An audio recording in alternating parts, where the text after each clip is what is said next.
makes one an exceptional presenter? Is it flashy visuals? Is it the tone of voice? Is it the actual message or content? Or does it have something to do with body language, our gestures, and our stance? Today, we want to talk to you about this latter point. How do we use our body effectively to communicate our message? Because we have so many great ideas here, but if they remain in our head, don't actually link up with the audience, our message will not have arrived. Our message will not have resonated with the audience. So body language plays a powerful role in how we communicate. And unfortunately, body language can also distract. We've seen this clip before of Michael Bay, right? He speaks, the teleprompter, he loses sight of what's happening, the teleprompter doesn't sync up, and he struggles. And all you see is his body moving around, and he's nervous. He's exuding it. So I want to give some color commentary as we rewatch as a class what is happening. So his stance at the beginning, it's okay, but his hands, he's meshing them. And now he's starting to turn from the audience. Again, his hands are clasped, he's looking a bit down, not at all of you, the audience, and he spins. He shows his back to the audience. And he can't regain composure. He's swaying back and forth, he's looking down, he's avoiding the audience. His nerves are coming out. Again, his hands, he's writing them. And now I think he's looking at the back of the stage. That's the exact opposite place from where you want to have actually looked. He's incredibly nervous, and now he exits stage. We all want to avoid our own Michael Bay moments when we communicate. The last thing we want at a startup pitch or meeting is to have that happen, is to have the body language take over from the message. If we lose sight of what our body is doing, all people can pay attention to is the body itself, right? It'll take over. So that comes down to not only can it distract, but the body language it is your superhero, right? That it can change, it's your superpower. Sorry, not a superhero. You're the superhero. But it's your superpower in the sense that we can utilize it to enhance and communicate with every person in the audience. We want to talk about that today from 3 vantage points. Colin is going to get us started in talking about how posture breeds success. Jung-Joon is then going to talk about how gestures to strengthen your message. Finally, Jennifer is going to close us out with how we think about the body posture of you, the audience, and how to interact with that. Colin, take us away. Communication begins before you even open your mouth to speak. Your audience's first impression of you is your posture and your position. And so it's important to know both how to stand as well as where to stand.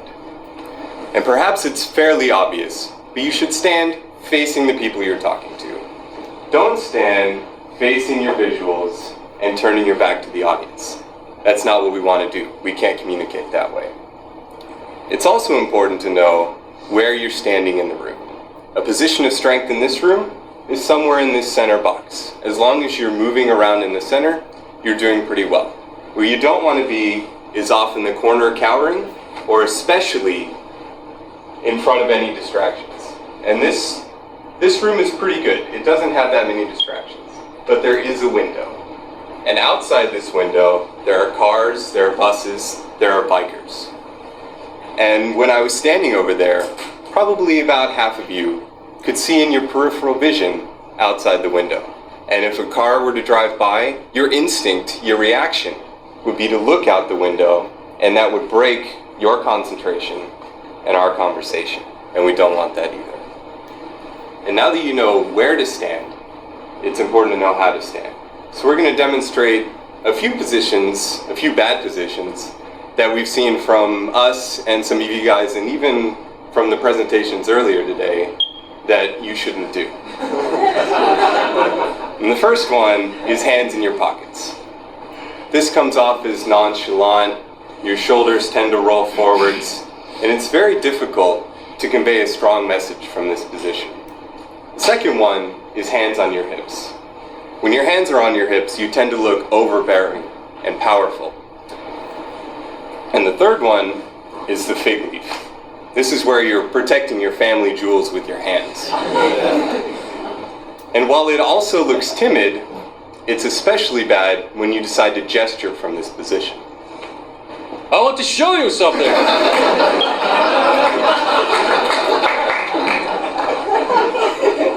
You look like you're flashing the audience, and that's not a good thing. So how should you stand? And if I could actually get all of you to stand, I will lead you through a short demonstration on how to find your base posture. So once you've stood, be mindful of the people next to you and place your feet hip-width apart. Close your eyes and look up towards the ceiling and lift your hands above your head. Get a good stretch underneath your shoulders and let your arms drop to the side. When you open your eyes, look down. This is your base posture. Thank you very much for participating. You guys can sit down now.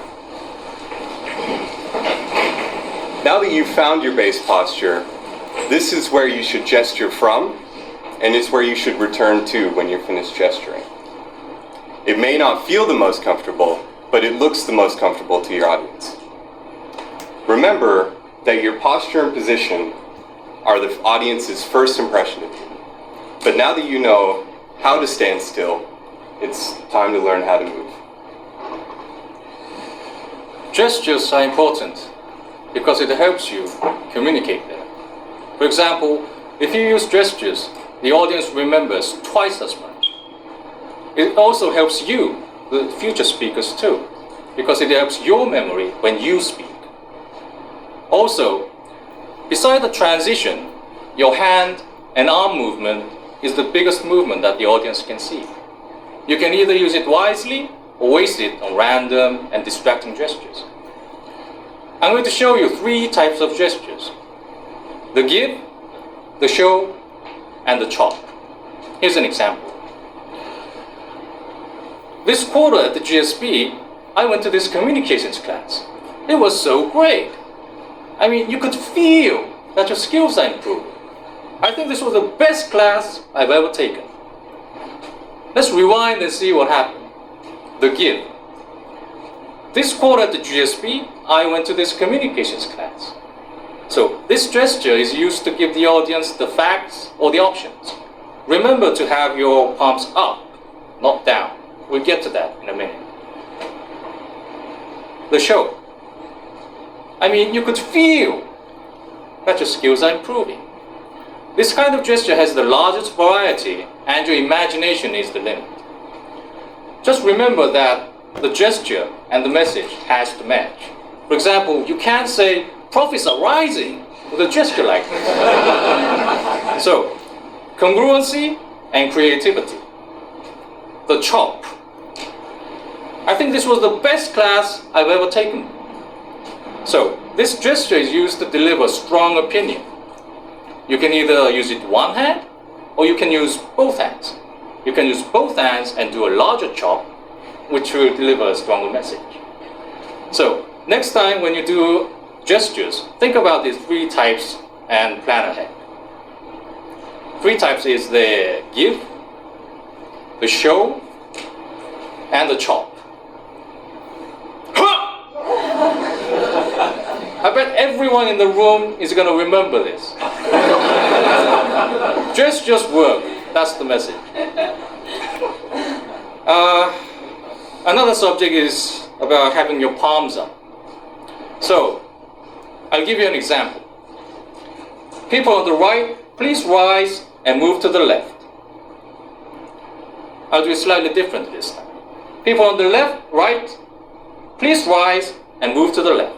One more time. People on the right, please rise and move to the left. Do you see the difference?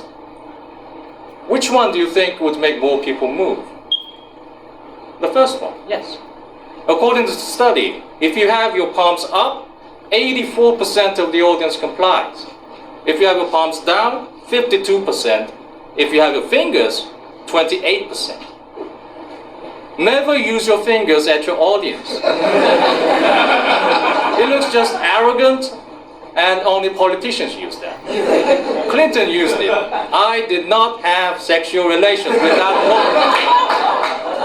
It looks bad back then, looks bad now. So never use it. And last but not least, avoid the T-Rex gestures. For example, people on the right, please rise and move to the left. No matter what you do right, I mean, it looks silly. So, loosen up, everybody. Always remember that gestures are there for you and the audience to make a deeper connection. So far, we've talked about the audience. Now it's time to focus on you, the audience. As Jongjun and Colin and Matt described, we've been focusing on the body language of the speaker.